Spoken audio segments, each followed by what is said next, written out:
अस्सलाम वालेकुम जी। जी नासिर बात कर रहा हूँ, डॉक्टर नासिर। क्या हाल चाल है? सब लोगों के ठीक हैं? जैसे आप सबको पता है कि मैंने कहा कि हम 2-3 वीडियोस में इस सीए का जो यूएससी के स्टूडेंट का फाइनल एग्जाम होता है उसको किस तरह काबू करने की कोशिश करेंगे। तो मुझे यकीन है अगर अभी 2-3 वीडियोस देख लेंगे तो आपका पर्चा इंशाल्लाह बीसी का बड़े आराम से पास हो जाएगा। ठीक।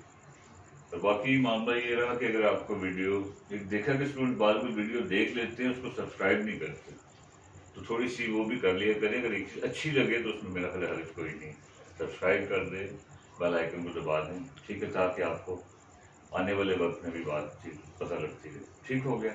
तो हम बात कर रहे थे सर, अगर इश्यूज हो तो वो कमेंट्स भी कर सकते हैं कि किसी बारे में जानना चाह रहे हैं हाँ हाँ, कि कमेंट्स में मतलब कोई भी मसला हो तो इंशाल्लाह मैं हाजिर हूँ, उस हवाले से कोई समस्या नहीं। ठीक हो गया। तो हम पिछले वीडियो में कम्युनिकेशन नेटवर्क की बात कर रहे थे। मैंने कहा जो फॉर्मल कम्युनिकेशन नेटवर्क्स हैं वो दो तरह के होते हैं, सेंट्रलाइज और डिसेंट्रलाइज। सेंट्रलाइज में लीडर का रोल ज़्यादा होता है और डिसेंट्रलाइज में जो मुलाजमीन हैं उनकी इन्वॉल्वमेंट ज़्यादा होती है। फिर हमने कहा कि चेन नेटवर्क है, उसमें एक चेन चलती है। ठीक है, ऊपर से नीचे चेन ऑफ कमांड, जैसे एमडी है, जीएम है, मैनेजर है, सुपरवाइजर। ठीक, ये सेंट्रलाइज में आता है। दूसरा है नेटवर्क, उसे हम कहते हैं वाई नेटवर्क। ये आप देख रहे हो। अब इसको भी दो अंदाज से लिया जाता है। अगर हम इसको वाई इस शक्ल में लें तो फिर हम इसे ये मुराद लेते हैं कि इंफॉर्मेशन दो जरियों से आई और फिर आगे चली गई। ठीक है ये भी सेंट्रलाइज। यहाँ से भी इंफॉर्मेशन आई, यहाँ से भी इंफॉर्मेशन आई, दो सोर्सेज हैं और वो आगे जा रही है। लेकिन बात पर इसको कहा जाता है ये असल में इन्वर्टेड वाई, उल्टा। उस सूरत में ये है कि इंफॉर्मेशन एक लीडर से आएगी और फिर आगे वो फैलेगी। ठीक हो गया। अब इसका थीम चेन नेटवर्क का, वाई नेटवर्क का क्या है कि ये जो है सेंट्रलाइज्ड है। ठीक हो गया। और इसमें थोड़ा सा लीडर का जो रोल है वो चेन नेटवर्क की निस्बत थोड़ा सा कहा जाता है कि थोड़ा सा कम है, निस्बतन कम। ठीक है, सेंट्रलाइज है, लेकिन लीडर की इन्वॉल्वमेंट जो है क्या है, leader role is a bit less. तो उसके मुकाबले में, चेन के मुकाबले में आप देख लें इसमें मेंबर्स की इन्वॉल्वमेंट आप खुद गैस कर सकते हैं बहुत कम होगी, इसलिए उनकी मोटिवेशन भी बहुत कम होगी। तो इस तरह वो छोटे छोटे सवाल पूछ लेता है जी, किस में मेंबर की इन्वॉल्वमेंट ज़्यादा है, किस में कम है, किस में बहुत कम है। ये यानी कि सबसे सख्त है ये, उससे थोड़ा सा नीचे व्हील नेटवर्क जो है। अब देखिए इसका, अगर आप देखेंगे इसमें एक लिहाज से व्हील टाइप की चीज़ बनती है। जैसे व्हील में आपको पता है इसके साइड पे तारें सी होती हैं जिन्हें स्पोक्स कहा जाता है। तो कहा जाता है इसका स्ट्रक्चर ये बनता है कि सेंटर में लीडर बैठा हो और ये बाकी साइड पे जो है एम्प्लॉयज हैं। तो यानी कि इसमें अगर आप देखिए व्हील का स्ट्रक्चर क्या बन रहा है कि लीडर का सबके साथ ताल्लुक है।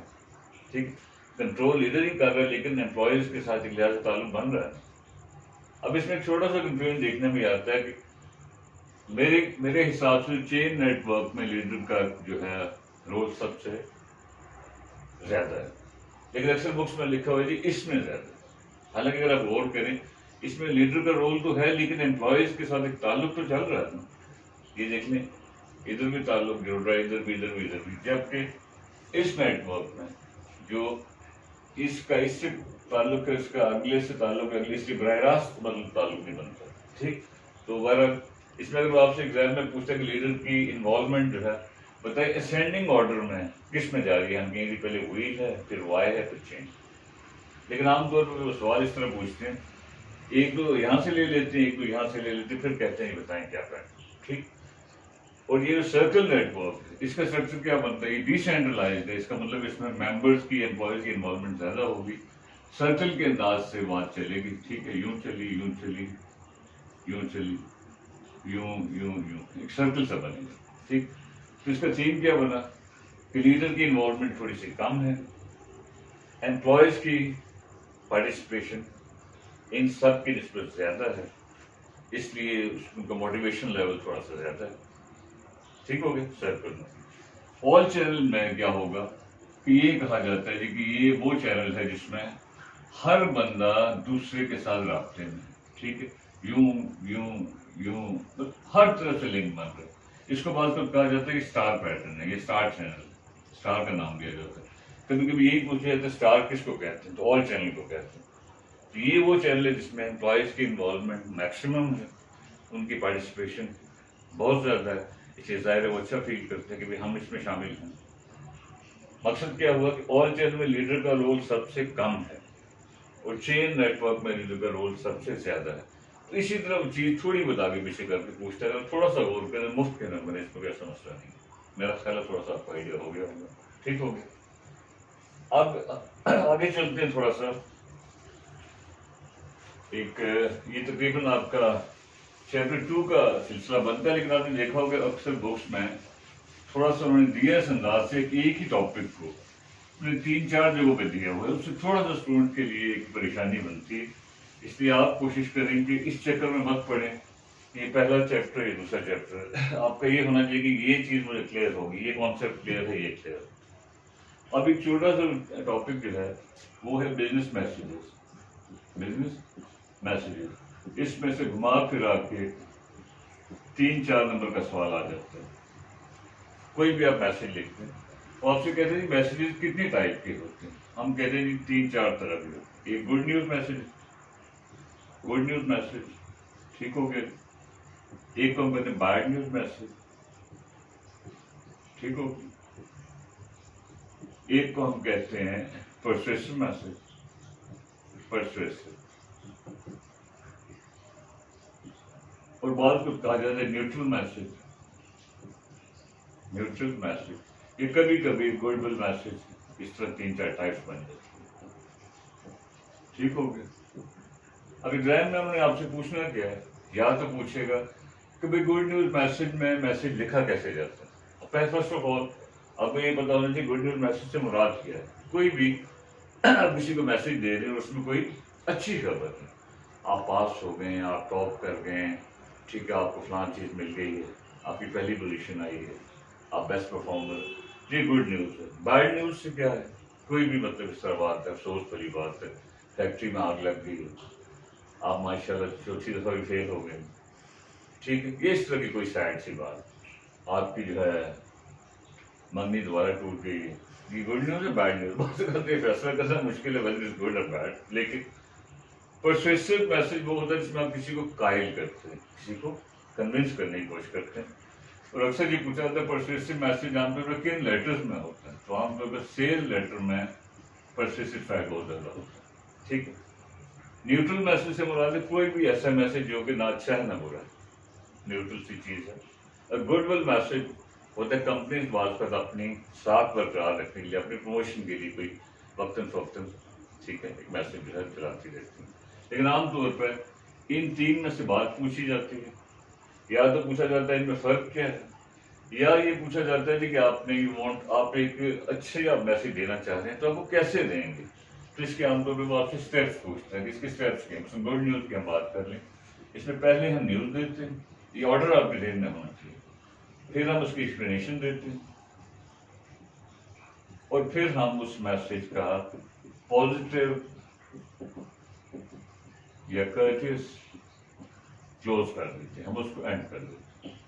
ये मतलब इसमें 2-3 स्टेप्स हैं गुड न्यूज़ में, ठीक हो गया। वो आमतौर पर अक्सर ये कहता है कि गुड बताएं कि ये ऑर्डर सही है कि नहीं, हो सकता है पहले उसने ये लिखा हो, फिर ये लिखा हो, फिर ये लिखा हो, तो you have to maintain this order. Good news. Bad news के हवाले से अक्सर आपसे पूछते हैं कि बताएं बैड न्यूज़ आपने लिखनी है तो आप मतलब कैसे लिखेंगे। इसमें जो ये थोड़ा सा इसके 4-5 स्टेप बन जाते हैं। पहला तो उसे हम कहते हैं बफर या बफर स्टेटमेंट, बफर स्टेटमेंट, ठीक हो गया। ये मैं बताता हूँ क्या है। फिर उसके बाद इसका होता है कॉन्टेक्स्ट, फिर होती है उसकी एक्सप्लेनेशन, ठीक, फिर होती है न्यूज़, और उसके बाद जो है वही जैसे जैसे मैंने लिखा एक या बाद इसमें एक चीज़ और डाल दें कि alternative suggestion, alternative suggestion, SUGGESTION, और फिर इसको कह देंगे पॉजिटिव क्लोज, ठीक है। टाइम जो थोड़ा इसकी मैं हल्का सा खाका सा देने की कोशिश करूँगा। ये आमतौर पर वो आपसे पूछता है कि बैड न्यूज़ में ऑर्डर क्या होता है, इनको आगे पीछे करके पूछ लेगा। बफर स्टेटमेंट से क्या मुराद है? बफर का मतलब ही होता है जो किसी को सॉफ्ट करे। तो बफर स्टेट कहा जाता है कि ऐसी सॉफ्ट सी स्टेटमेंट है, पोलाइट सी स्टेटमेंट है, न्यूट्रल स्टेटमेंट है, जिससे मतलब एक सिचुएशन थोड़ी सी सॉफ्ट हो जाए। फर्ज के आपने किसी को बहुत बुरी खबर सुनानी है, फर्ज के आपने किसी दोस्त को यही बताना है कि यार वो तीसरी दफा भी आपका रिजल्ट ठीक नहीं है, तो अगर आप पहली बार इस अंदाज से कर लेते हैं कि इस दफा जो रिजल्ट है आए सिर्फ 4%, तो थोड़ी सी उसको ठंड पड़ जाएगी, तो ये उसके लिए बफर है। ठीक। कॉन्टेक्स्ट का मतलब है कि बैड न्यूज का बैकग्राउंड, जैसे कोई इंटरव्यू हुआ है, उसमें फर्ज किया आप भी फेल हो गए, तो कॉन्टेक्स्ट का मुराद है वो थोड़ा सा उसका बताए कि मतलब ओवरऑल इंटरव्यू जो है वो इतने लोग हुए, उसमें से बेस्ट क्लियर नहीं कर सके, बहुत कम लोग पास हुए, उसका बैकग्राउंड था। एक्सप्लेनेशन ये है कि वो जो न्यूज़ है उसकी आप थोड़ी सी वजाहत करेंगे। ये भी तकरीबन जो है इसी की तरफ आने का एक तरीका है। कॉन्टेक्स्ट और एक्सप्लेनेशन तकरीबन एक ही बात होगी।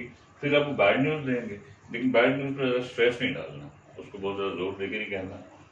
और उसके बाद ऑल्टरनेटिव सजेशन के जो पूछते हैं चीज़ क्या है, इसका मतलब है कि फर्ज कि आप एक इंटरव्यू में अपेयर हुए, आपका वहाँ नहीं हुआ, ऑल्टरनेटिव सजेशन से मुराद है वो आपको कहते हैं कि आप अगर यहाँ नहीं हो सका तो अगर आप ये फर्म ज्वाइन कर लें या फलान ट्राई कर लें, आप बड़े टैलेंटेड हैं तो आपको फायदा हो सकता है। आप किसी को थोड़ा सा एक चीज़ का तोड़ देते हैं। ठीक। और पॉजिटिव क्लूज वही रिजल्ट उसको एंड कर देते हैं। तो ये हो गया बैड न्यूज। परसुएसिव मैसेज क्या होता है, इसका स्टाइल जो है, इसमें मेन चीज ये होता है कि आप अगले को सिर्फ इंफॉर्मेशन नहीं दे रहे होते, बल्कि उस बंदे या बंदी को कायल कर रहे होते हैं। फर्स्ट क्या इससे पैसे लेने हैं, तो कहते हैं इसमें कौन सा मतलब वो कौन सा मैसेज है, ये है ये, तो हम कहते हैं जाहिर है जी आप उसको परसुएट करेंगे, कोई डोनेशन लेनी है। ठीक है। और इसका स्टाइल भी जो है रूटीन में हम इसमें वो वाला नहीं होता, तकरीबन यही होता है कि पहले आप बात करते हैं, फिर उसको एक्सप्लेन करते हैं, फिर उसको एंड करते हैं।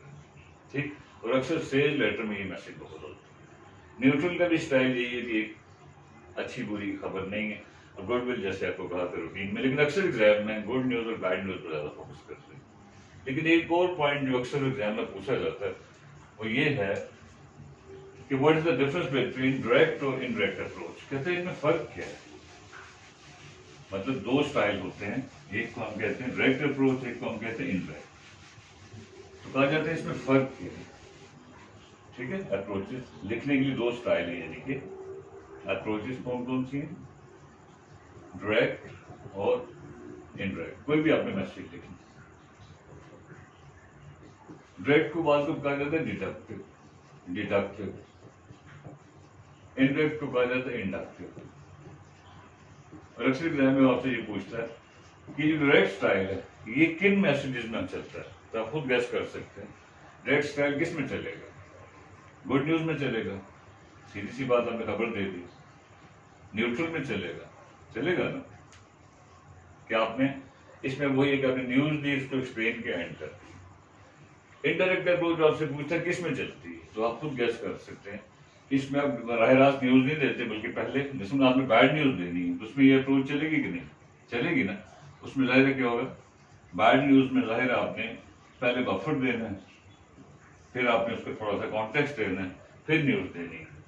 तो मतलब ये हुआ, आपसे कहते हैं इनडायरेक्ट अप्रोच जो है ये इंडक्टिव अप्रोच है, किस मैसेज में चलती है, एक बैड न्यूज में चलती है और दूसरा परसुएसिव मैसेज में भी यही चलेगी। इसकी रीजन क्या है कि अगर आपने किसी को कायल करना है, तो जाहिर है पहले एक थोड़ी सी बुनियाद बनाएंगे ना, उसके बाद कहेंगे अपने मतलब की बात करेंगे।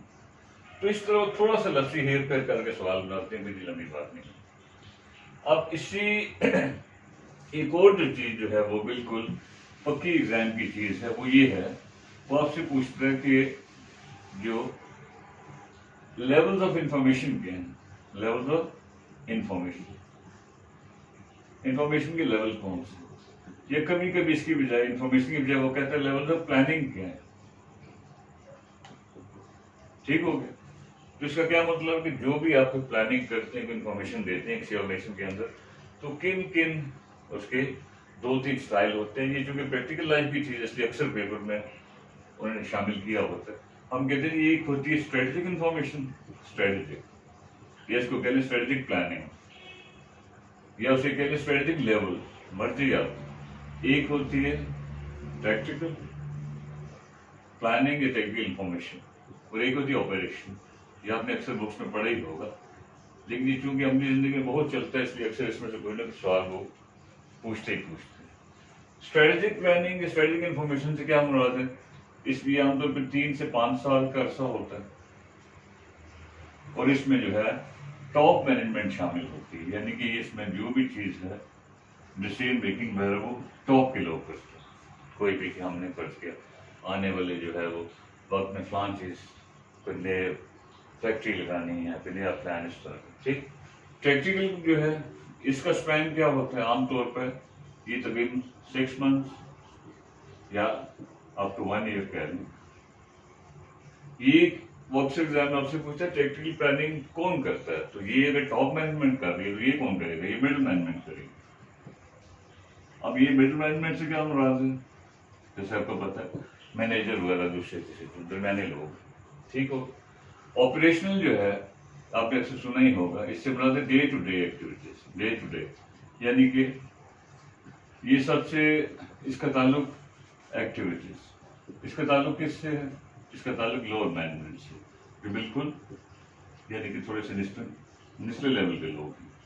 तो इसका कोई आमतौर पर समझ लिया कि कोई डेली बुनियाद पर कोई चीज़ हो रही है, कोई वीकली हो रही है, या कोई मतलब यह कि उसके बाद थोड़ी सी 2 हफ्ते का कोई प्लान है, तो वो ऑपरेशनल है। तो इसको घुमा फिरा के वो बात बात इनकी डेफिनेशन पूछ लेते हैं, या बात बात आपसे कहता है कि जी मतलब ये कि आपने एक नया एक बहुत बड़ा आप सोच रहे हैं कि नई फर्म खोलें, ठीक है, मुल्क से बाहर दुबई में, तो उसके लिए आप प्लानिंग जारी है, तो आप बताएंगे स्ट्रेटेजिक है, टेक्टिकल है, ऑपरेशनल, तो जाहिर इतनी बड़ी चीज़ें तो होंगी स्ट्रेटेजिक, ठीक। इस तरह बात का तो आपसे सवाल ये पूछता है, एक स्टेटमेंट देता है 3-4, कहता है जी ये जो स्टेटमेंट है किससे मैच करती है, इससे इससे इससे, तो अगर आपका ये बुनियादी कॉन्सेप्ट है तो आई थिंक इसमें मसला नहीं होगा, ठीक होगी। एक टॉपिक जो आपका शायद चैप्टर नंबर 3 आए थे, वो कहने को चैप्टर है, ठीक है, बात उसमें कुछ भी नहीं है, लेकिन उसमें से 4-5 नंबर का सवाल तकरीबन हर स्टूडेंट को दिया जाता है, वो है 7 C's, ठीक। 7 C's का कॉन्सेप्ट। अब 7 C's जो हैं, पहली बात तो ये कि इस तरह लिखा जाता है, इस तरह नहीं लिखा जाता।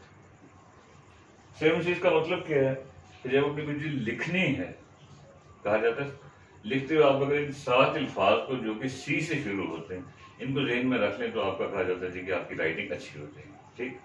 7 C's का मकसद ये है। अब इसमें कौन कौन सी चीजें शामिल हैं जी? एक को हम कहते हैं करेक्टनेस जी, और क्या है? एक को हम कहते हैं कर्टेसी, देखिए सी से स्टार्ट हो रहे हैं जी। एक को हम कहते हैं क्लैरिटी, एक को हम कहते हैं कंप्लीटनेस, ये आपने सब पढ़ा होगा, सिर्फ इनका थोड़ा सा इसको बस क्लियर करें ताकि। एक को हम कहते हैं कंप्लीटनेस, और कौन सा सही है जी? कंसिडरेशन। एक होगी कंसिडरेशन जी, और कौन सी रहेगी जी? Correctness, courtesy, clarity, completeness, consideration, conciseness, ठीक। अब ये 7 अल्फाज हैं जो कि राइटिंग में इट इज सेड कि अगर आप इन 7 अल्फाज को लेके चलें तो आपकी राइटिंग बड़ी सही हो सकती है, और ये बात काफ़ी हद तक हकीकत भी है कि अगर आप इन 7 को पकड़ लें तो तकरीबन जो है सब कुछ आ जाता। अब ये पूरा एक चैप्टर है, एग्जाम में क्या होगा, वो एक डेफिनेशन देगा और कहेगा जी कि बताएं ये जो डेफिनेशन है ये करेक्टनेस की है, इसकी इसकी इसकी, एक ये स्टाइल होता है। एक दूसरा स्टाइल ये होता है कि आपसे एक सिचुएशन देता है, कुछ स्टेटमेंट देता है और कहता है बताएं इसमें इनमें से कौन सी चीज चल रही है, बस क्या उस स्टेटमेंट में ये चीज नुमाया हो रही है, ये यही। या कभी कभी इसका उल्ट होता है, वो कहता है कि इसमें से इन स्टेटमेंट में से किस में इसकी कमी है या इसकी कमी है, तो बहुत मुख्तलिफ अंदाज है। तो इसमें कोई लंबा चौड़ा चक्कर नहीं, 7 अल्फाज हैं, इनको बस थोड़ा सा समझ लें। करेक्टनेस से मुराद है कि जो आप बात कहें वो क्या हो, वो सही हो, ठीक है। सही से क्या मुराद है कि फैक्ट्स एंड फिगर्स जो हैं, जो भी उसने आपने लिखा है वो मतलब झूठ पे मबनी ना हो बल्कि सही हो। मुनाफा लिखा है तो मुनाफा सही हो, अर्निंग है सही हो, ठीक, एक बात। और दूसरी इसमें ये है कि जो आपका ग्रामर का जो एंगल है वो भी ठीक है, स्पेलिंग एरर्स ना हो, ग्रामर की और मिस्टेक ना हो, ये आपकी करेक्टनेस, इसमें कोई ऐसी मुश्किल बात नहीं। कर्टेसी का लफ्ज़ी मतलब होता है मतलब अखलाकी कोई चीज़, तो कर्टिसी से मुराद हम लेते हैं कि मतलब जो है क्या करना कि सॉफ्ट और पोलाइट अल्फाज, सॉफ्ट एंड पोलाइट वर्ड्स, यानी कि एक बंदा एक बात कर रहा है तो बड़े सॉफ्ट अंदाज से कर रहा है, ठीक, ये कर्टिसी। वो आपसे कहता है जी, फर्ज किया एक बंदा कहता है जी ठीक है आपका ये काम नहीं हो सकता, दिस थिंग इज इम्पॉसिबल, तो कहते हैं बताएं इसमें किस चीज़ की कमी है, कहते कर्टिसी की कमी, ठीक, सॉफ्ट एंड पोलाइट वर्ड। लेकिन इसका एक दूसरा एंगल ये भी है, दूसरे की जो इमोशंस हैं, किसी बंदे या बंदी के जो हिडन इमोशंस है उनको भी थोड़ा सा अंडरस्टैंड करना, ये भी कर्टिसी का। एक तो मतलब लफ्ज सॉफ्ट के इस्तेमाल की जो है कि दूसरे की थोड़ी सी जो इंटरनल फीलिंग्स है उनको समझ के बात की जाए। तो आपसे कहेगा जी इसमें बताएं इसमें कर्टिसी की स्टेटमेंट में कमी है या नहीं है या क्या, इस तरह का सवाल। अब इसको फिलहाल छोड़ दें, इसको भी छोड़ दें। कंक्रीटनेस, ये लफ्ज आपने सुना ही होगा, कंक्रीट का मतलब होता है ठोस। कंक्रीटनेस से मुराद हम ये लेते हैं कि जो भी कहें वो बात बड़ी नपी तुली हो, यानी कि जो भी अपने बात की बड़ी स्पेसिफिक बात हो, बड़ी डेफिनेट बात हो, पक्की सी, बड़ी विविड या क्लियर हो, यानी कि जो भी बात कहें वो ठोस हो, और ये ना हो मतलब ये है कि जनरलाइज ना हो या वेग या अनक्लियर ना हो। बात समझ आ रही है? ये चीज ना हो, ये हो, ये कंप्लीटनेस। बस कभी आपसे कहते हैं यार आपकी तैयारी कहाँ तक होगी, हम अक्सर कहते हैं अच्छी तैयारी है, तो दिस नॉट कंप्लीटनेस। कंप्लीटनेस ये आपके फर्स्ट केस में बुक में 10 चैप्टर्स हैं, 8 चैप्टर जो हैं जिनके नंबर इतने हैं, जिनकी वेटेज इतनी है, वो तो मेरे फिट हो गए, ये कंप्लीट बात, ठीक। फर्ज कि आपने किसी से कोई कहता आपका पिछले साल प्रॉफिट कैसा रहा, तो कहते हैं बड़ा अच्छा रहा, जनवरी में काफी फायदे में रहे, तो this is not completeness. Completeness क्या है? फर्ज क्या आप कहेंगे हमारा प्रॉफिट जो है जनवरी द 1 से फरवरी द 2 तक, ठीक है, 2.1 से 2.305 जो कुछ भी है इतने में चला गया। मतलब जो भी बात की वो ठोस हो, एक मतलब एक आम बंदे की बात न लगे जैसे कि कारोबारी बंदा बात कर रहा है, ठीक हो गया। कंक्रीट का मतलब ये होता है बजरी। कंसिडरेशन का लफ्जी मतलब क्या है, इसको आम जुबान में समझ लेंगे कि यू एट्रीब्यूट, और ये भी एक पक्का सवाल है पेपर का कि यू एट्रीब्यूट होता क्या है। इससे मुराद होता है दूसरे की जगह आ जाना, to replace someone, to be in someone's shoes, दूसरे की जगह आ जाना। कंसिडरेशन से मुराद ये जो आप बात कर रहे हैं वो मतलब दूसरे की जगह आके करें। अब दूसरे की जगह क्या मुराद है, जो कुड़ी बैठी है तो उसको उठा के खुद बैठ जाए। कंसिडरेशन से मुराद ये कि फर्ज के मैं एक स्टूडेंट से बात कर रहा हूँ, तो मैं ये जहन में रखूँ एक स्टूडेंट है, उसकी अपनी एज है, उस एज के हिसाब से अगर कोई फालतू हरकत भी कर रहा है तो उसकी एज के हिसाब से शायद ठीक, तो इसलिए शायद मुझे इतना बुरा ना लगे। कि दूसरे की जगह आके सोचना, आप किसी लड़की से बात कर रहे हैं तो जहन में रखें कि लड़की है, उसकी मुमकिन है कि अपने मसाइल हैं किसी वजह से, मतलब वो फर्ज किया एक चीज को अवॉइड कर रही है, तो आपकी अपनी बहन हो तो वो भी शायद उस सिचुएशन में वैसे ही करेगी। मतलब ये कि दूसरे की जगह आ जाना।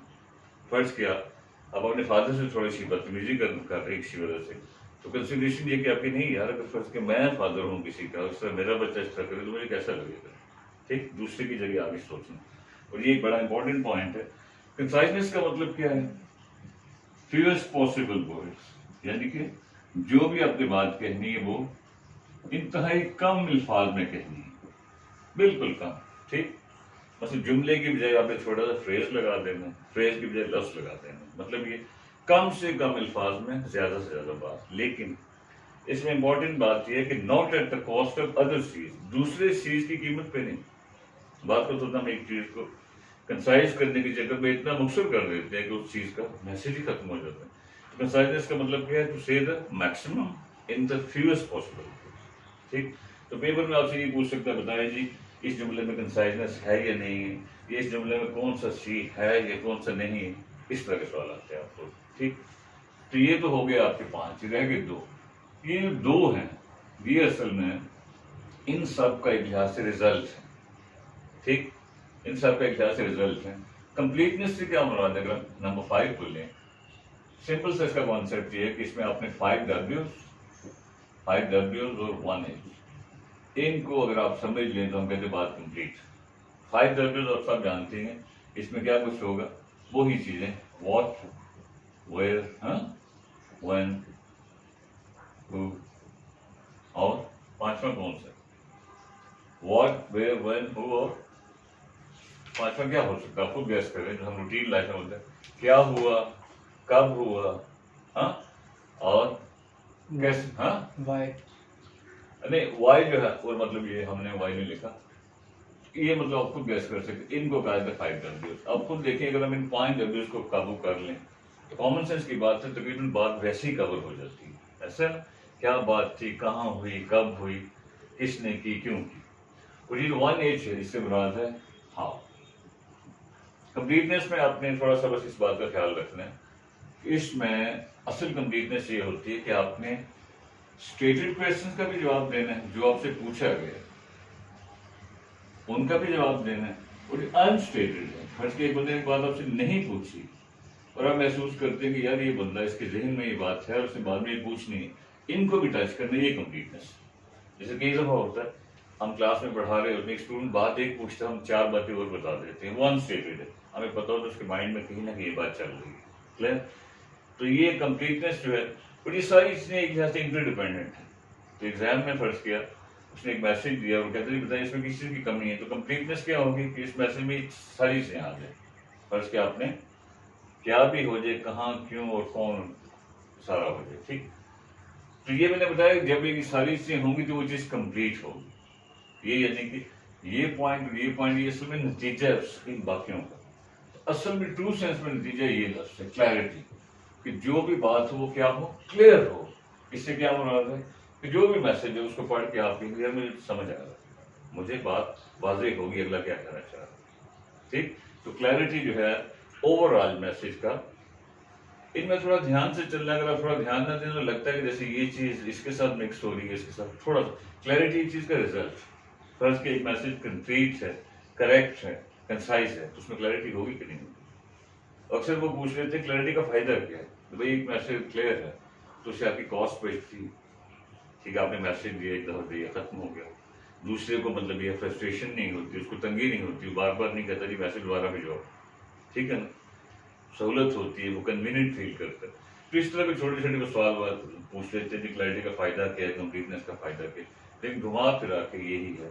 और ये जो चीज है ये असल में है ट्रेडिशनल चीज, जिनको बात कर कहा जाता है ट्रेडिशनल चीज। आजकल वैसे कुछ मॉडर्न चीज भी चल रहे हैं, लेकिन आपके पेपर में उतनी गहराई में वो नहीं जाते, वरना कई अल्फाज ऐसे जो आजकल हम कहते हैं ये भी तो हो सकता है, कंपैशन, कंजेनियलिटी, इस तरह के कोहेरेंस, लेकिन वो एग्जाम में आपसे नहीं पूछते, आप इस पर फोकस करें, इस वक्त हम एग्जाम की बात करें। क्लियर हो गया?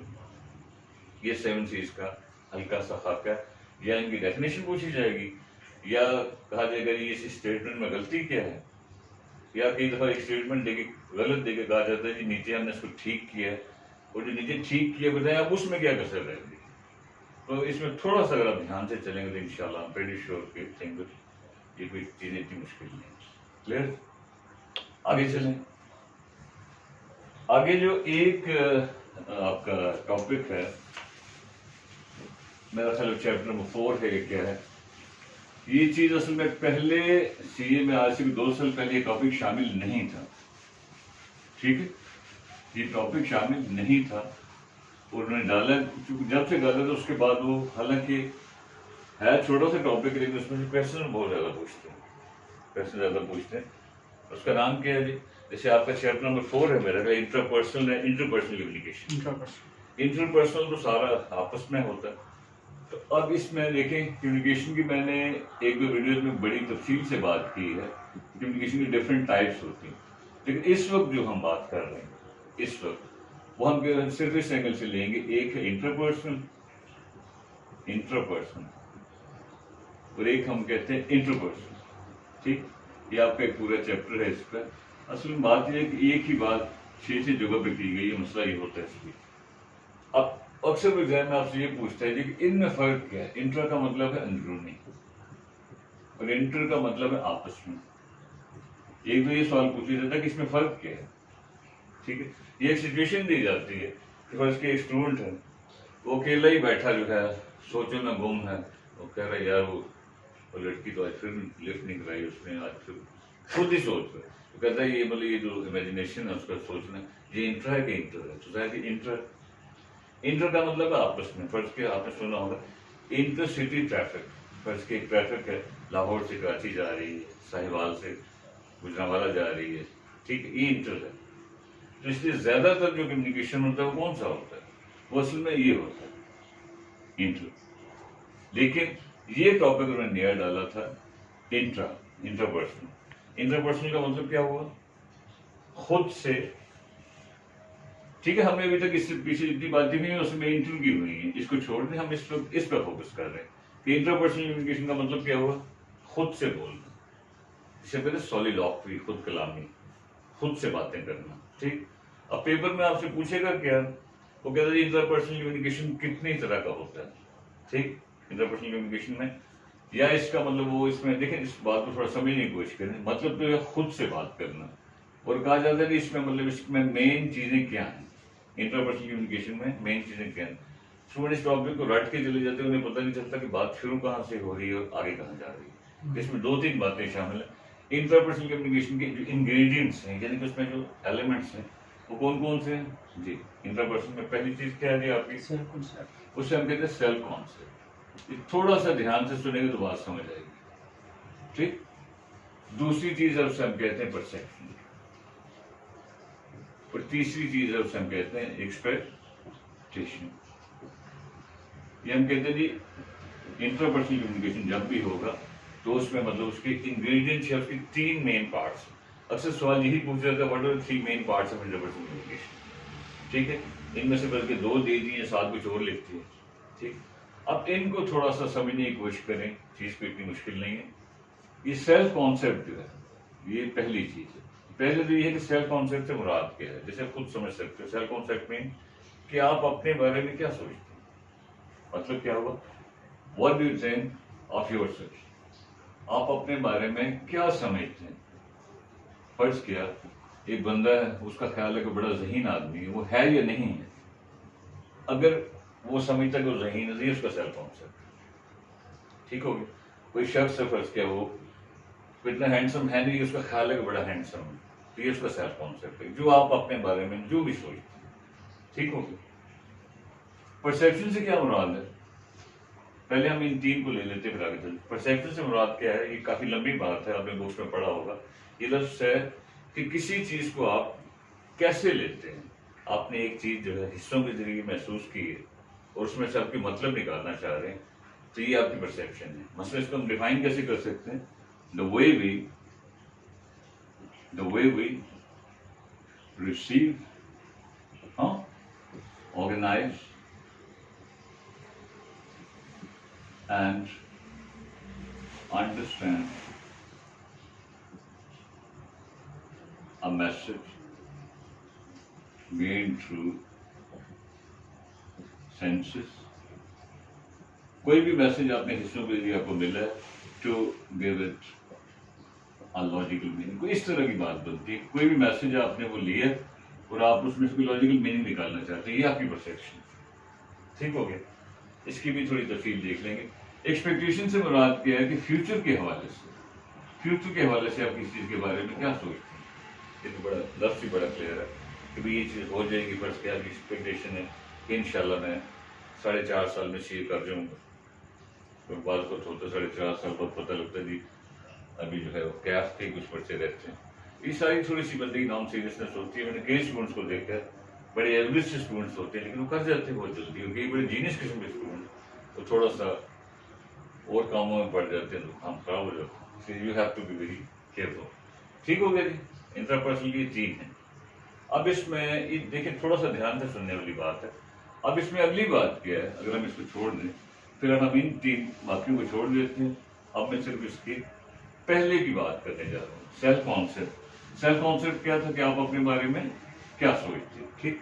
अब इसमें इस सेल्फ कॉन्सेप्ट के 3 एलिमेंट्स, इसमें खुद 3 चीजें शामिल हैं, और वो क्या है, बिलीफ, ये मैंने क्या लिख दिया, ठीक है चलो, वैल्यूज और एटीट्यूड। ये 3 चीजें सेल्फ कॉन्सेप्ट का हिस्सा है, ये बात ध्यान में रखिए, ये सेल्फ कॉन्सेप्ट का हिस्सा है। बिलीफ से क्या मुराद है, इनको मिक्स नहीं करना। वो आपको एग्जाम में ये कहता है एक्सप्रेशन देगा या बुक से बात कर, वो एक टुकड़ा उठा लेते हैं और कहते हैं बताएं ये बिलीफ है, वैल्यू है या एटीट्यूड। तो आपको फर्क पता होना चाहिए। बिलीफ से मुराद ये कि जो भी आप चीज किस चीज के बारे में गुड और बैड का जो भी आपके जहन में तस्वुर है वो आपका बिलीफ। फर्ज के हम कहते हैं हमारा बिलीफ है कि पेरेंट्स की इज्जत करेंगे तो कामयाब हो जाएंगे, ठीक है। टीचर्स की इज्जत करनी चाहिए, ठीक है। टीचर को स्टूडेंट्स का रिगार्ड करना चाहिए, ये हमारे बिलीफ है। नमाज पढ़नी चाहिए, सारे हमारे बिलीफ। क्लियर? इसको एक स्टेप आगे ले जाए तो वो हमारी वैल्यू बन जाएगी। फर्ज किया, अगर मैंने कहा कि नमाज पढ़नी चाहिए तो ये मेरा बिलीफ है। तो अगर ये कि मैं अगर अमलन जो है वो काम खुद कर रहा हूँ, नमाज पढ़ता हूँ, रोज़ा रखता हूँ, बुजुर्गों की इज्जत करता हूँ, स्टूडेंट से प्यार या रिस्पेक्ट से मिलता हूँ, तो ये वैल्यू है। यानी कि एक चीज़ ये वैल्यू क्या है कि प्रैक्टिकली मतलब एक चीज़ को, हाँ, प्रैक्टिकली गो फॉर समथिंग। एक चीज़ को नमाज रोज़ा कोई बिलीफ है, लेकिन नमाज बाकायदगी से पढ़ना जो है ये आपकी वैल्यू है। हम कहते हैं ये तुम्हारी एक वैल्यू है। बुजुर्ग बंदा कोई भी, हम ये नहीं कि उसकी इज्जत करें, हम इज्जत करते हैं। इज्जत करना, रोजे रखना, सच बोलना, ये वैल्यूज है हमारी, ठीक। और इन वैल्यूज से अगली जो चीज़ है वो इन वैल्यूज की बुनियाद पर जो आप एक चीज़ जन्म लेती है, जो आपका ओवरऑल एक बिहेवियर बनता है, वो आपका एटीट्यूड है। देखिए चीज़ों को मिक्स नहीं करना। हम कहते हैं ये हमारी वैल्यूज हैं। फर्ज के एक बंदा बड़ा नमाजी है, सच बोलता है, बच्चों से प्यार से मिलता है, बड़ों से इज्जत से मिलता है, तो उस बंदे का एटीट्यूड क्या होगा? उसका हर बंदे से बड़ा एक अंदाज ही ऐसा होगा, बंदे उस बंदे से मिलकर मजा आ गया। उसका ओवरऑल बिहेवियर जो है इन वैल्यूज की बुनियाद पर बड़ा ठीक होगा, ठीक है। उसका ओवरऑल बिहेवियर ही ऐसा होगा कि वो एक अच्छा आदमी लगेगा। तो मकसद क्या हुआ? ये पहला दर्जा है, ये सेगुलर स्टेप है, ये सेगुलर स्टेप। क्लियर? अब एक छोटी सी चीज जो आपकी बुक्स में आपने देखी होगी, वो अक्सर कहा जाता है, मतलब ये कॉन्सेप्ट की, सॉरी, सेल्फ की बुनियादी 2-3 टाइप्स के हैं, ठीक है। ये बच्चों वाली चीजें लेकिन अक्सर पूछते हैं एग्जाम में। एक को कहते हैं रियल सेल्फ, ठीक हो गया। एक को कहा जाता है आइडियल सेल्फ, और एक को कहा जाता है जी तीसरा सेल्फ कौन सा? Public self. जी पब्लिक सेल्फ। Public self. अब ये चीज बच्चों वाली, लेकिन ये उन्होंने पेपर में तकरीबन हर स्टूडेंट से पूछते हैं। देखिए सेल्फ कॉन्सेप्ट में हमने कहा कि आप अपने बारे में क्या समझते हैं। रियल सेल्फ का मतलब ये है कि आप हैं क्या। रियल सेल्फ मीन्स कि आप असल में हैं क्या। हम अक्सर कहते हैं हम में से अक्सर लोगों को अपने रियल सेल्फ का पता ही नहीं होता, यानी कि आपका हकीकी जो सेल्फ है क्या है, मतलब आप क्या हैं। मैं ये नहीं कह रहा कि आप खुद को क्या समझते हैं, वो और चीज। आप जो हैं, हम कहते हैं मतलब एक बंदा फर्ज किया, उसे मतलब ये है कि उसे पता है कि मतलब वो इतना ज़हीन नहीं है या फलान नहीं है, तो उसका रियल सेल्फ जो असल में जो आपकी असल है, ठीक। आइडियल सेल्फ नाम से ही जाहिर है कि what you actually want to become, अब क्या बनना चाहते हैं। फर्ज के हम कहते हैं कि मैं तो, मेरा आइडियल सेल्फ डॉक्टर कदीर है, डॉक्टर जाकिर नाइक है, मैं चाहता हूँ उनकी तरह, ठीक। कई लोग कहते हैं मेरा आइडियल सेल्फ मेरे फादर है, ये मेरे दादा हैं, यानी कि आप किस बंदे के साथ बनना चाहते हैं, नाम से जाहिर आइडियल। पब्लिक सेल्फ जो है इसका मतलब क्या है? अब अगर आप बुक के हिसाब से देखें तो ये बुक, इसमें अक्सर लिखा पब्लिक सेल्फ ये है कि आप क्या चाहते हैं कि लोग आपके बारे में क्या सोचें। पब्लिक सेल्फ कि पब्लिक आपके बारे में क्या सोचती है, ये public self according to your book. हालांकि ये बात थोड़ी लॉजिकल है। इसका असल कॉन्सेप्ट ये है कि लोग जो हैं, लोग आपके बारे में क्या सोचते हैं, आपके बारे में क्या सोचते हैं। जैसे फर्ज किया, कुछ लोग कहते हैं इस्लाम बंदे का पब्लिक सेल्फ बड़ा स्ट्रांग है, ठीक है। ईदी सब चले गए लेकिन अब भी उनका पब्लिक सेल्फ अब भी है। लोग कहते हैं ईदी साहब, ठीक है। इमरान खान है, कुछ लोग कहते हैं उनका पब्लिक सेल्फ अब भी है। तो मैं ये कह रहा हूँ असल में इससे मुराद ये कि लोग आपके बारे में क्या सोचते हैं, लेकिन क्योंकि अक्सर जगह लिखा हुआ कि आप क्या चाहते हैं लोग क्या सोचें, आपने लोगों को काबू में रखा हुआ कि मतलब लोग क्या सोचें। लेकिन एग्जाम में अब देख लें, फर्ज करते ये बात नहीं दी हुई तो फिर मजबूरी है जो वहां लिखा वो लिख। बात पर कहते हैं option choice, you have no choice, ठीक हो गया जी, ये बात होगी, इसको लेके चले। अब एक छोटी सी बात जो बड़ी इंपॉर्टेंट है वो ये है कि आपका ये जो सेल्फ कॉन्सेप्ट के आगे आपने ना अक्सर बुक में देखा हो, उन्होंने काफी सारी लंबी चौड़ी तफसील दी हुई, ठीक है। और कुछ इस अंदाज से दिया कि जैसे लगता है वो कोई अलहदा दुनिया है। हालांकि इस पॉइंट को समझने की कोशिश करें, ये 4 पॉइंट्स में जुड़ के चल रहे हैं। सेल्फ कॉन्सेप्ट आपका है, उससे अगली चीज क्या है? सेल्फ कॉन्सेप्ट है कि आप अपने बारे में क्या सोचते हैं, ठीक। उसके मिलती जुलती एक चीज है, उसे हम कहते हैं सेल्फ अवेयरनेस। सेल्फ अवेयरनेस ये थोड़ा सा एक रटने वाली चीज नहीं है, और एक होती है सेल्फ एस्टीम। ये इसको मतलब सेल्फ एस्टीम, ESTW, इससे जुड़ा हुआ है फिर सेल्फ कॉन्फिडेंस। और पेपर में उसने कहीं ना कहीं ये चीज पूछनी ही पूछनी है। और एक होती है सेल्फ असर्टिवनेस। सेल्फ असर्टिवनेस, ठीक है। ये लिखा हुआ है इसके कॉन्सिक्वेंसेस की, असली कॉन्सिक्वेंसेस नहीं है। सेल्फ कॉन्सेप्ट हुआ कि आप अपने बारे में क्या सोचते हैं।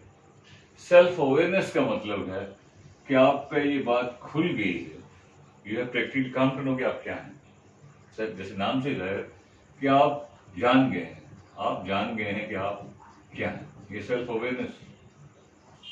अब अक्सर बुक्स में लिखा है कि self concept is also referred to as self awareness, इसको सेल्फ अवेयरनेस भी कहा जाता है। हालांकि ये बात है तो गलत, लेकिन अगर एग्जाम में ऐसी सिचुएशन आ जाए फिर थोड़ी मजबूरी। Otherwise self awareness self concept का एक अगला दर्ज है। जब आप में सेल्फ अवेयरनेस पैदा होगी तो फिर सेल्फ एस्टीम, एस्टीम कहते हैं इज्जत को। आप में ये फीलिंग होती है ठीक है यार मैं भी कुछ हूँ। अगर नासिर टीचर है तो Nasir has no right to abuse me, Nasir मुझे गालियां क्यों दे रहा है, मेरी भी एक इज्जत है। सेल्फ एस्टीम नहीं, ठीक। आप अपनी वर्थ को महसूस करें। जब सेल्फ एस्टीम हो जाती है तो बंदे में एक एतमाद वाली कैफियत बन जाती है, वो सेल्फ कॉन्फिडेंट हो जाता है। उसमें कहते हैं self confidence. As a result of this self confidence जब ये हो गया तो असर्ट का मतलब होता है किसी बात को जोर दे के कहना, जोर दे के कहना। तो जब आप सेल्फ कॉन्फिडेंट हो गए तो फिर आप सेल्फ असर्टिव हो जाते हैं, यानी कि सेल्फ असर्टिवनेस से मुराद है कि आप अपनी बात का स्टैंड लेना जानते हैं। आपने फर्ज की एक बात की, 10 लोग उसकी मुखालफत कर रहे हैं, तो if you are self assertive तो आप कहेंगे नहीं जी I am still right, hanging out for the thing कि मतलब मैं ठीक कर रहा हूँ, मेरे नजदीक आप ये बात यही। तो अक्सर आपसे या इनकी डेफिनेशन पूछ लेता है कि सेल्फ असर्टिवनेस क्या होती है, या तो सिचुएशन देकर पूछेगा जी बताएं जी कि इसमें ये पैटर्न क्या बात देख ले, ठीक है। तो ये इंटरपर्सनल के हवाले से ये थोड़ा सा उन्होंने आपसे पूछना। थोड़ी सी हम बात कर लेते हैं परसेप्शन के हवाले से, जो कि इंटरपर्सनल का क्या था, इंटरपर्सनल कम्युनिकेशन का आपका जो सेकंड एलिमेंट था परसेप्शन। मैंने बताया परसेप्शन का मतलब है the process of right receiving, organizing and understanding a message. अब परसेप्शन की वैसे तो बड़ी तफसील है, परसेप्शन की लंबी कहानी है, लेकिन आपके पेपर में आमतौर पर एक 2-3 इसमें चीजें ली जाती हैं। एक जो ज्यादा पूछते हैं, एक है स्टीरियोटाइप या स्टीरियोटाइपिंग, एक को हम कहते हैं क्या उसे कहते हैं हालो इफेक्ट। ये 2-3 चीजें हैं जो पेपर में होती है, बुक में अगर नहीं भी है। एक को हम कहते हैं सिलेक्टिव परसेप्शन। तो टाइम नहीं है इसकी, मैं ज्यादा तफसील में नहीं जाना चाह रहा। इस तरह चीजें तो और भी गई हैं, लेकिन आमतौर पर 2-3 जो अक्सर आपसे पूछते हैं। स्टीरियोटाइपिंग क्या चीज है? स्टीरियोटाइप आपने अक्सर सुना होगा, इसका मतलब है किसी भी तबके के बारे में जो एक ओवरऑल एक परसेप्शन बनी हुई। फर्ज किया जी फलां तबका बड़ा वसीला होता है, चाइनीज की शक्लें बड़ी मिलती जुलती हैं, ठीक है ना, फलां लोग बड़े काले बड़े स्ट्रांग होते हैं। तो ये सारी जो हैं ये स्टीरियोटाइप है, यानी किसी ग्रुप या कम्युनिटी के बारे में जो एक ओवरऑल ओपिनियन बनी होती है, वो ओपिनियन जरूरी नहीं कि 100% सही हो, ठीक। तो एग्जाम में वो आपसे यही पूछेगा जी कि फर्ज किया स्टीरियोटाइपिंग से मुराद क्या है, या फर्ज किया मसलन कोई एक्सप्रेशन दे दिया, उसने मतलब कहा कि चाइनीज है ऑलमोस्ट द सेम फेसेस, वो कहता है बताएं ये चीज क्या है, ये स्टीरियोटाइपिंग है, फलां है, ये फलां है, ठीक है। किसी ग्रुप या तबके के बारे में जो ओवरऑल आपकी ओपिनियन। हॉलो इफेक्ट क्या होता है? ये हॉलो का मतलब होता है किसी का शेड, हॉलो इफेक्ट होता है किसी चीज का, इससे मुराद हम लेते हैं कि किसी एक खूबी की बुनियाद पर किसी चीज के बारे में कितना टाइम हो गया 45। किसी एक खूबी की बुनियाद पे किसी के बारे में एक राय बना लेना, जस्ट ऑन द बेसिस कोई एक बंदे की पॉजिटिव बात है, पॉजिटिव कैरेक्टरिस्टिक, उसकी बुनियाद पे आप उसके बारे में एक राय बनाते हैं। फर्ज के एक बंदा मैथ्स बड़ा अच्छा पढ़ाता है, आप कहते हैं फलां बंदा मैथ्स बड़ा अच्छा पढ़ाता है, तो अंग्रेजी भी यकीन पढ़ा लेता होगा। अब इंग्लिश में मैथ्स की तो नहीं बनती ना, आपको पता है। फर्ज के मैं अंग्रेजी थोड़ी बहुत जानता हूँ, तो अब कहीं मैथ्स भी ना पढ़ा देंगे, हमसे दूध का हिसाब नहीं होता, ठीक। तो हाल फिर है किसी एक पॉजिटिव बात की बुनियाद पर एक राय बना लेना। और ये आपकी बुक में अक्सर नहीं, लेकिन ये चीज तो मेंशन है। सिलेक्टिव परसेप्शन क्या होती है? कि सबकॉन्शियसली यानी कि गैर इरादी तौर पर subconsciously decide which stimulus is relevant. Stimulus से मुराद है कोई भी चीज, which stimulus is relevant and which stimulus is irrelevant. ये दोनों की बात हो, ठीक है। अब गैर इरादी तौर पर फैसला करते हैं कि कौन सी चीज अच्छी है, कौन सी बुरी है, और कहा जाता है कि ये चीज आमतौर पर होती किस बुनियाद पर है? ये होती है आमतौर पर आपकी दिलचस्पी की बुनियाद पर, आपकी इंटरेस्ट क्या है, या आपकी एक्सपीरियंसेस जो हैं। फर्ज किया मतलब आप लोग अभी कॉलेज में जब आए हैं, आपकी सोचें कुछ और हैं, जब अल्लाह करे कल कुछ ये कर जाएंगे तो आपकी सोचें कुछ और हो चुकी होंगी। तो मतलब ये है कि सब कॉन्शियसली, यानी कि आप इरादतन एक नहीं बात करते। फर्ज किया पास पर कोई लड़की है, बड़ा उसने इजी सा ड्रेस पहना हुआ है, तो एक नया नया लड़का कहता है यार ये लड़की मुझे खराब लगती है, उसको मतलब उसने बचपन से शायद सीखा ही है कि लड़की को यूँ होना चाहिए, लेकिन आहिस्ता आहिस्ता आपको पता लगता है नहीं यार ऐसी तो बात नहीं है, अच्छा होने के लिए ये चीज़ इतनी लाजमी नहीं। तो आप सब कॉन्शियसली गैर इरादी तौर पर एक राय बनाते हैं किसी चीज़ के बारे में, ये आपकी सिलेक्टिव परसेप्शन। और ये पेपर का एक पक्का सवाल है, ठीक हो गया। थोड़ा सा आगे चले, 46 आवर्स है, 46 हो गए। 46 हो गए। तो इसमें थोड़ा सा हल्का सा मैं समझता हूँ उसको अगर हम कर लें, कॉन्फ्लिक्ट को थोड़ा टच कर लेते हैं, ठीक है। अब देखिए परसेप्शन की वजह जो अगली चीज थी वो है एक्सपेक्टेशन, वो तो आपको पता ही है, ठीक। तो एक दो चीजें जो पेपर में उन्हें अक्सर ही पूछनी है, वो जो है वो क्या है जी, वो ये है जी कॉन्फ्लिक्ट चीज क्या है, ठीक है। कॉन्फ्लिक्ट ये आपका जौन सा भी चैप्टर है मुझे नहीं पता। तो कॉन्फ्लिक्ट के बारे में आपसे पूछते हैं, कॉन्फ्लिक्ट जो है अक्सर इस्तेमाल होता है फड्डा या लड़ाई, जिसका मतलब असल में डिसएग्रीमेंट, राय का इख्तलाफ। तो पेपर में उसने आपसे पूछना क्या है, वो कहते हैं इसके बारे में दो तीन व्यूज हैं, वो क्या है, इसके बारे में दो तीन नजरिए हैं, वो कौन कौन से। एक को हम कहते हैं ट्रेडिशनल व्यू, ट्रेडिशनल व्यू। एक को हम कहते हैं ह्यूमनिस्टिक या ह्यूमन रिलेशन व्यू, आपने पढ़ा ही होगा बुक में कहीं, ह्यूमन रिलेशन व्यू। और एक को हम कहते हैं इंटरेक्शनिस्ट व्यू। वो बात कर या तो एक सिचुएशन देगा और कहेगा बताइए कौन सा व्यू है, या आपसे कहेगा जी इसकी जो है डेफिनेशन व्यू। ट्रेडिशनल व्यू ये कहता था कि कॉन्फ्लिक्ट जो है ये बुरी चीज है, ये गलत चीज, ये नहीं होना चाहिए, ये traditional concept. Human relation view ने कहा जी कि कॉन्फ्लिक्ट जो है अच्छा है या बुरा है, there is another cup of tea, अलग बात है, लेकिन ये चीज होती है, इट डज एग्जिस्ट, कॉन्फ्लिक्ट मौजूद होता है। उन्होंने कहा मतलब माना कि कॉन्फ्लिक्ट, उन्होंने कहा जी ये तो था कि नहीं जी लड़ाई है, तो उन्होंने कहा जी लड़ाई शाही की बात नहीं, कॉन्फ्लिक्ट लड़ाई है या शाही जो कुछ लेकिन ये मौजूद है। और ये जो बिल्कुल ही मॉडर्न कॉन्सेप्ट बना वो इंटरेक्शनिस्ट है, उन्होंने कहा जी कॉन्फ्लिक्ट सिर्फ ना सिर्फ के होता है बल्कि होना चाहिए। उन्होंने कहा जी कॉन्फ्लिक्ट जो है होना चाहिए, लाजमी।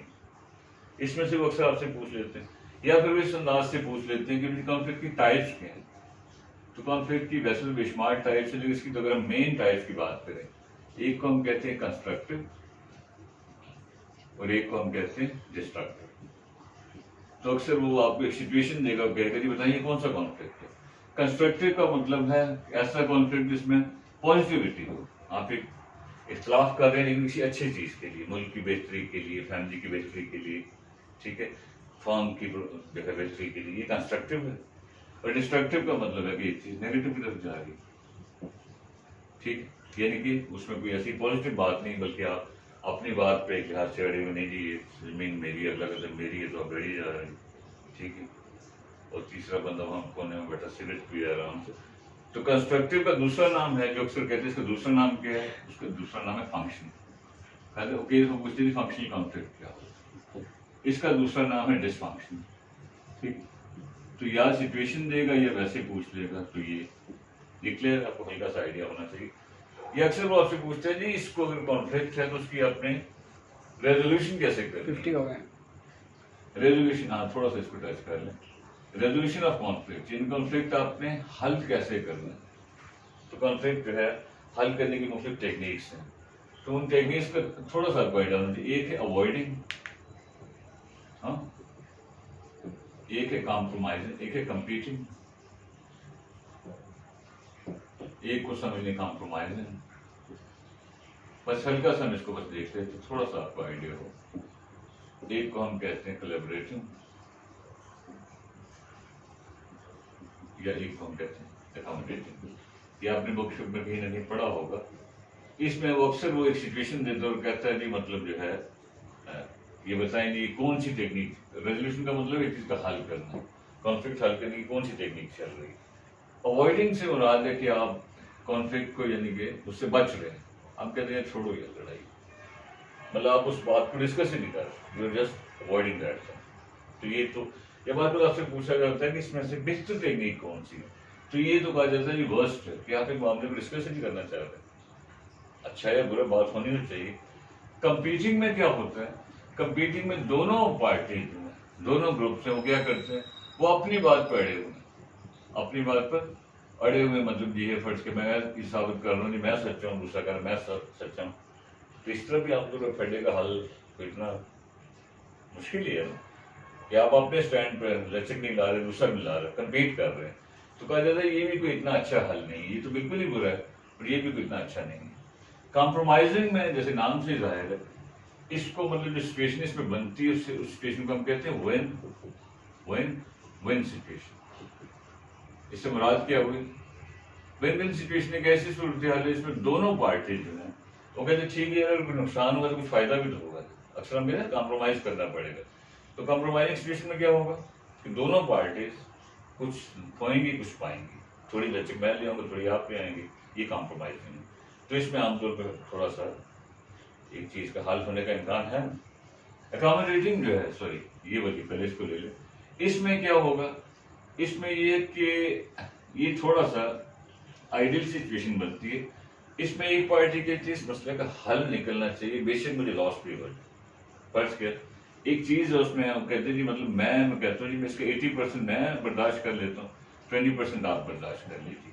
तो ये अकोमोडेटिंग है कि मतलब जैसे कई दफा पेरेंट्स होते हैं कोई मसला होता है कहते ठीक है आप परेशान ना हो, ये जो भी मसला है इसमें बड़ा चंक या बड़ा जो इसका हिस्सा है वो मैं ले लेता हूँ, बाकी जो है आप बर्दाश्त कर लें। तो ये मतलब इससे अगला स्टेप। अकोमोडेटिंग में क्या होगा, एक पार्टी को थोड़ा सा नुकसान होगा लेकिन ये वो अपनी खुशी से, जैसे बात को फैमिली में आपने देखा होगा कि बड़े भाई अक्सर कहते हैं यार ठीक है छोटा नाराज ना हो, वो जमीन का टुकड़ा उसके नाम लगा दे, मुझे उसमें जरूर चाहिए नहीं।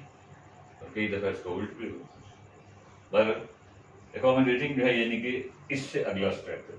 कोलैबोरेटिंग जो है, कोलैबोरेट का मतलब होता है कि बड़े पैमाने पर आपस में एक ताल्लुक जोड़ना। तो कोलैबोरेटिंग का बिल्कुल एक आइडियल सिचुएशन, आइडियल सिचुएशन इस लिहाज से इसमें ये होता है कि मतलब दोनों पार्टी ये चाहती है कि दूसरी पार्टी का फायदा हो जाए। ठीक, जैसे इस्लामी लिहाज से कि आप मतलब दूसरों का भला चाहो अपने से ज्यादा।